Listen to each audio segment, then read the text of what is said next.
सतनाम साक्षी। होली के पावन पर्व की सभी को बहुत बहुत बधाई। होली के पावन पर्व के रंग बिरंगे रंग आप सबके जीवन को सुख समृद्धि और सत्व गुण से परिपूर्ण करते रहें। आपका त्योहार फूलों सा रंग बिरंगा और मंगलमय हो। फागुन पूर्णिमा भारतीय संस्कृति का प्रमुख सामाजिक, धार्मिक, राष्ट्रीय रंगों का पवित्र पर्व है। यह पावन पर्व बहुत हर्ष, उमंग, प्रेम भाव से सर्वत्र मनाया जाता है। यह पर्व भगवान के प्रति अनुराग, प्रेम, भक्ति, समर्पण का एक अलौकिक पर्व है। भारतीय संस्कृति के सभी त्योहार हमें कुछ न कुछ गहरी शिक्षा देने आते हैं, बार बार स्मरण कराने आते हैं, संदेश देने आते हैं। धर्म का, सत्य का, प्रेम का, निष्काम कर्म का, ताकि हम बुराइयों से हटकर, घृणा से हटकर, वैमनस्य से हटकर निर्मल बने, नेक बने, अपनी शक्ति का उपयोग जगत कल्याण के लिए करें। नहीं तो परमात्मा तो जब जब धर्म की हानि होगी किसी न किसी रूप में अवतार अवश्य लेते रहेंगे। जब जब होए धर्म की हानि बरही असुर महाअभिमानी, तब तब प्रभु दरे विविध शरीरा, हरहि कृपा निधि सज्जन पीरा। वह कृपा का समुद्र सज्जनों की पीड़ा हरने अवश्य आता है।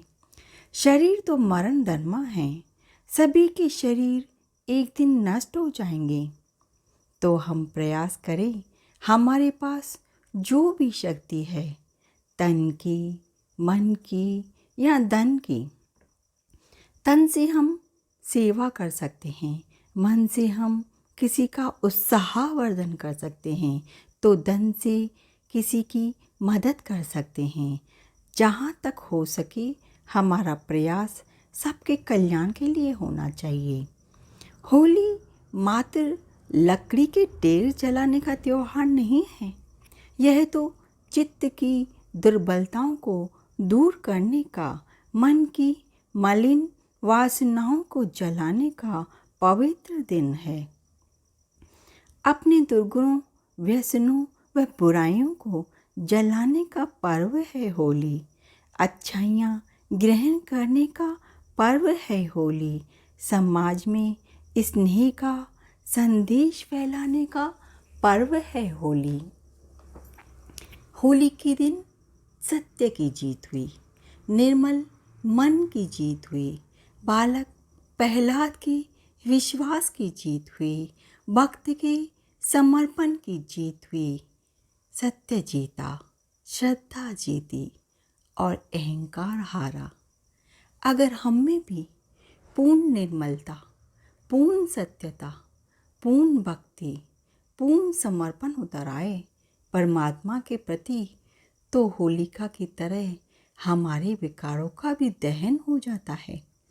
हमारे विकार भी जल जाते हैं अपने आप। उसके लिए प्रयास नहीं करना पड़ता।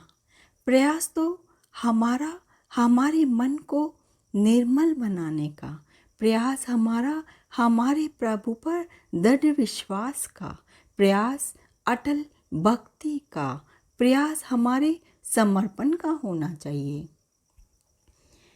जैसे बिल्ली का बच्चा अपना समर्पण कर देता है, बिल्ली अपने पैने दांतों से उसे कहीं पर भी ले जाती है।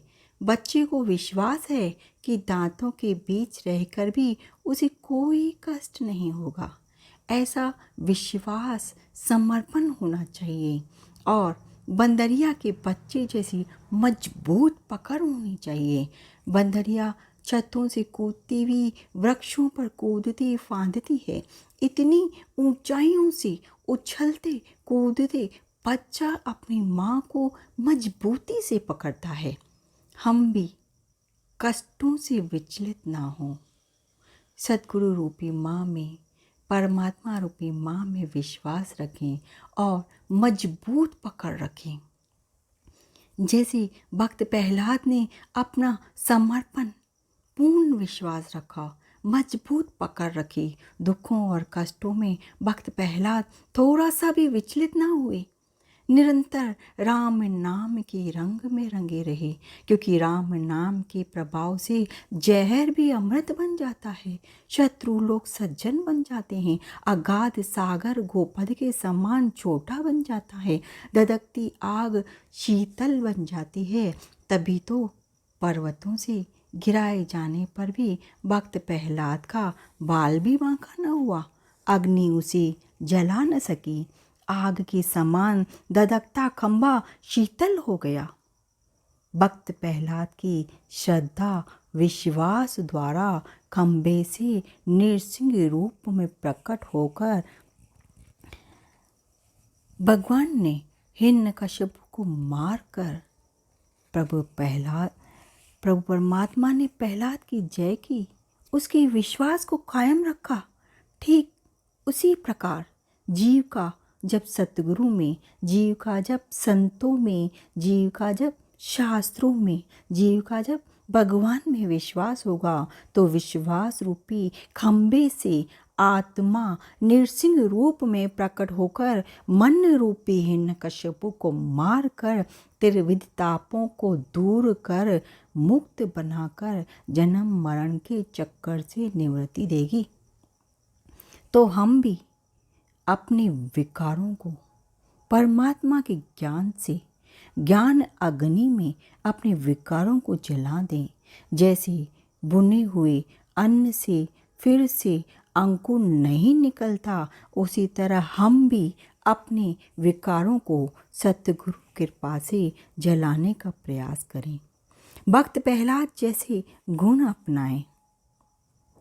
भक्त एक आवरण नहीं है, भक्त एक वेश नहीं है, भक्त तो निर्मल मन की पराकाष्ठा है। भक्त तो संपूर्ण धरा के हित के लिए, सत्य के लिए स्थित रहे, समाज कल्याण के लिए तत्पर रहे, वही भक्त है। भक्त प्रहलाद की वजह से सभी को हिरण्यकश्यपु से मुक्ति मिली, संपूर्ण धरा का कल्याण हुआ। हालांकि हिरण्यकश्यपु के पास अपार शक्ति थी, इतना विचित्र वरदान, एक तरह से मृत्यु पर पूर्ण विजय थी। इतनी बड़ी उपलब्धि, इतनी शक्ति, इतने बड़े वरदान से वह इस संपूर्ण धरा को स्वर्ग बना सकता था।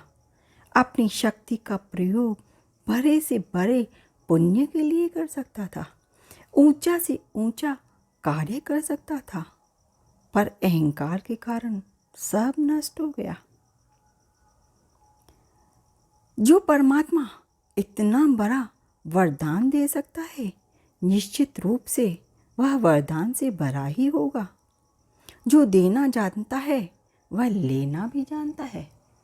इसलिए सब वरदानों को पूरा करते हुए परमात्मा ने विचित्र नरसिंह रूप में अवतार लिया।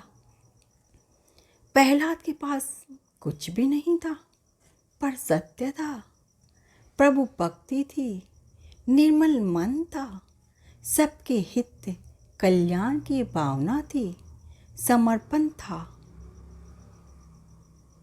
अगर हम भक्त प्रहलाद का पूरा जीवन चरित्र पढ़ें तो पाएंगे कि उनकी बाल अवस्था ही नहीं, पूरा जीवन ही प्रभु में रहा, भक्ति में रहा, जगत कल्याण का कारण बना।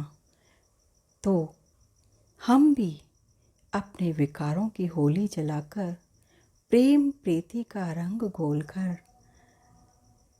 सबके साथ सत्य धर्म और निष्काम कर्म की होली खेलें, जिसका रंग धरती से अंबर तक सदा छाया रहेगा। दीन दुखियों के ताप मिटें, ऐसा हमारा कर्म हो। उस परम सच्चिदानंद के रंग में हम पूरा रंग जाएं और अपने जीवन को श्रेष्ठ बनाने का प्रयास जारी रखें।